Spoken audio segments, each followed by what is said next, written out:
Good morning students. मैं doctor Neelam, associate professor, Banwarilal Jindal college Tosham. आज का हमारा टॉपिक है मतदान व्यवहार को प्रभावित करने वाले तथ्य। पिछले 2 दिनों में हमने यह जाना कि मतदान व्यवहार किसे कहते हैं और किस तरीके से शिक्षा, आर्थिक स्थिति, आयु, जातिवाद, प्रांतवाद, भाषाई तथ्य, वर्ग स्वरूप, राजनीतिक दलों के चुनाव घोषणा पत्र भारत में मतदान व्यवहार को प्रभावित करते हैं।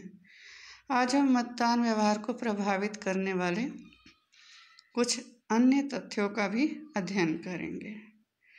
तो इसमें मतदान व्यवहार को प्रभावित करने वाला एक तथ्य है व्यक्तिगत संपर्क। हमारे देश में जो चुनाव लड़ रहे उम्मीदवार हैं और जो मतदाता हैं, इनमें परस्पर जो व्यक्तिगत संपर्क हैं वो भी मतदान व्यवहार को काफ़ी हद तक प्रभावित करता है। चुनाव लड़ने वाले जो उम्मीदवार हैं वो वोट मांगने के लिए प्रायः मतदाताओं के घर जाते हैं और कुछ जो साधारण मतदाता हैं वो उम्मीदवार के इस व्यक्तिगत भ्रमण से ही प्रभावित होकर अपना वोट उस प्रत्याशी के पक्ष में दे देते हैं। और इसके अलावा हर उम्मीदवार के अनेक लोगों से व्यक्तिगत संबंध भी होते हैं। उनके अपने रिश्तेदार हैं, सगे संबंधी हैं, उनकी भी काफ़ी संख्या होती है। तो उम्मीदवार के जो रिश्तेदार हैं और जो मित्र हैं, ये सभी प्रत्याशी के राजनीतिक दल के कार्यक्रम और नीतियों से चाहे सहमत ना हो, परंतु ये उम्मीदवार से अपने व्यक्तिगत संबंधों को ही प्रमुख आधार मानकर अपना वोट उस उम्मीदवार को दे देते हैं। इसी तरह से हमारे देश में मतदान पर धन का प्रभाव भी बहुत देखा जाता है। कुछ प्रत्याशी अपने धन के बल पर इतना भव्य प्रदर्शन करते हैं कि कुछ साधारण मतदाता उस दिखावे से अभिभूत हो जाते हैं और अपने मताधिकार का प्रयोग ऐसे प्रत्याशी के पक्ष में कर देते हैं। और धनवान प्रत्याशी के बाद सोर्सेज की तो कोई कमी होती नहीं और वह कानून द्वारा निश्चित किए गए धन की सीमा की भी कोई चिंता नहीं करता और अधिक से अधिक धन चुनाव में खर्च करके वो लोगों के वोट प्राप्त करने की कोशिश करता है। और ये जो भारत में सर्वे होते हैं तो उनके आधार पर एक अनुमान निकाला गया है कि लोकसभा के एक सदस्य के चुनाव पर 3 से 5 करोड़ रुपए खर्च होता है। और अप्रैल मई 2019 में जो 17वीं लोकसभा के चुनाव में खर्च हुआ वह थे अनुमानित तौर पर 70,000 करोड़ रुपए। अब इस बारे में कोई दो राय नहीं है कि जिस प्रत्याशी के पास जितना अधिक धन होता है उस प्रत्याशी के पास ना तो पार्टी कार्यकर्ताओं का अभाव रहता है और ना ही किसी और चीज़ का। तो ऐसा जो प्रत्याशी है, ऐसा जो उम्मीदवार है, अशिक्षित और पिछड़े हुए लोगों को भी लालच देकर अपने धन के बल पर उनका वोट खरीदने में सफल हो जाता है। तो इस तरह से हमारे देश में धन का जो प्रभाव है वो कुछ लोगों के मतदान व्यवहार को प्रभावित करता है। और इसी तरह से हमारे देश में कुछ ऐसे मतदाता भी हैं जो परिवर्तन चाहते हैं और परिवर्तन के उद्देश्य से सत्तारूढ़ दल के विरुद्ध जो भी दूसरे राजनीतिक दल होते हैं उनके पक्ष में मतदान करते हैं। उन्हें ऐसा लगता है कि देश की समस्याओं का समाधान करने के लिए दूसरे दलों को भी अवसर मिलना चाहिए। ऐसे मतदाताओं की संख्या बहुत अधिक है जो शासक दल में केवल परिवर्तन के लिए ही सत्तारूढ़ दल के विरुद्ध मतदान करते हैं। और इसी तरह से ही हमारे देश में प्रेस और मीडिया, इनकी भूमिका भी मतदान व्यवहार को प्रभावित करती है। इसमें अखबार, टेलीविज़न,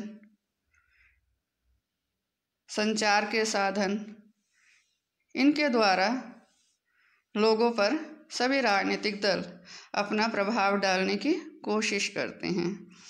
संचार साधनों में मैगजीन्स हैं, न्यूज़पेपर्स हैं, इनमें लेख होते हैं और इसी तरह से कई गोष्ठियाँ आयोजित की जाती हैं, उनकी विषय वस्तु भी मतदाताओं तक पहुँचाई जाती है। तो ऐसी जो विषय वस्तु है अनेकों व्यक्तियों के मतदान व्यवहार को प्रभावित करती है। और अब तो एक इसमें और जुड़ गया है सोशल मीडिया।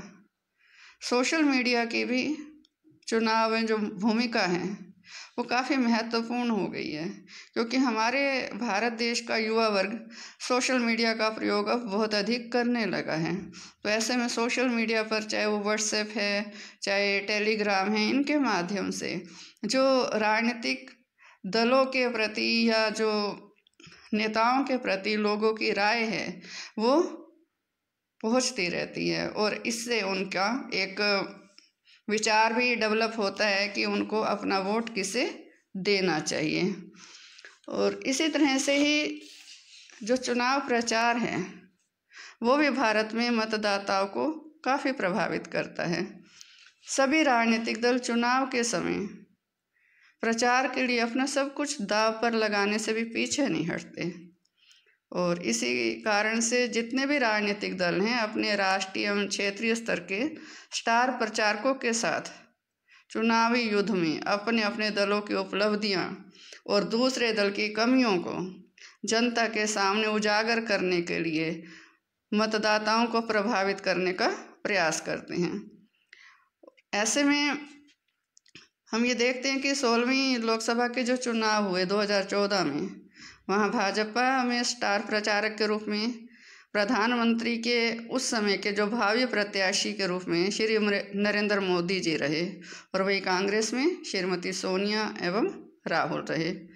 परंतु श्री नरेंद्र मोदी जी की जो वाक शैली है, वाक चातुर्य है, प्रभावशैली है, उसने भारतीय जनमानस के मन पर इतना अधिक प्रभाव डाला कि उनका जो नारा था सबका साथ सबका विकास, इस नारे ने भारतीय मतदाताओं को आकर्षित करने में बहुत ही महत्वपूर्ण भूमिका निभाई, और जिसका परिणाम हम सब ने देखा कि लगभग 30 वर्षों के बाद अकेले किसी राजनीतिक दल को केंद्र में लोकसभा के चुनाव में केंद्र के लिए स्पष्ट बहुमत प्राप्त हुआ।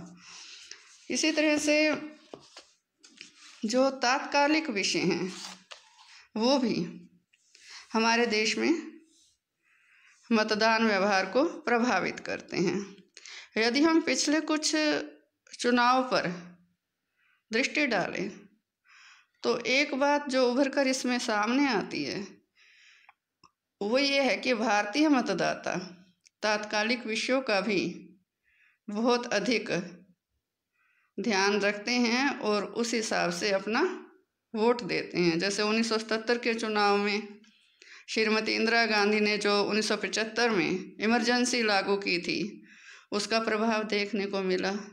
इसी तरह से ही सन 1984 के चुनाव में अक्टूबर 1984 में 31 अक्टूबर 1984 को जब श्रीमती इंदिरा गांधी की हत्या कर दी गई थी तो दिसंबर 1984 में लोकसभा के चुनाव हुए थे। तो श्रीमती इंदिरा गांधी की हत्या से जो सहानुभूति की लहर थी उसके कारण जो वोट थे वो कांग्रेस के पक्ष में ज़्यादा गए, और 1991 के चुनाव में राम जन्मभूमि, बाबरी मस्जिद विवाद, मंडल आयोग रिपोर्ट, आतंकवाद के विषय थे। 1996 के चुनाव में भ्रष्टाचार, हवाला आदि घोटाले थे। 1999 के चुनाव में विदेशी मूल के मुद्दे और कारगिल मुद्दा रहा।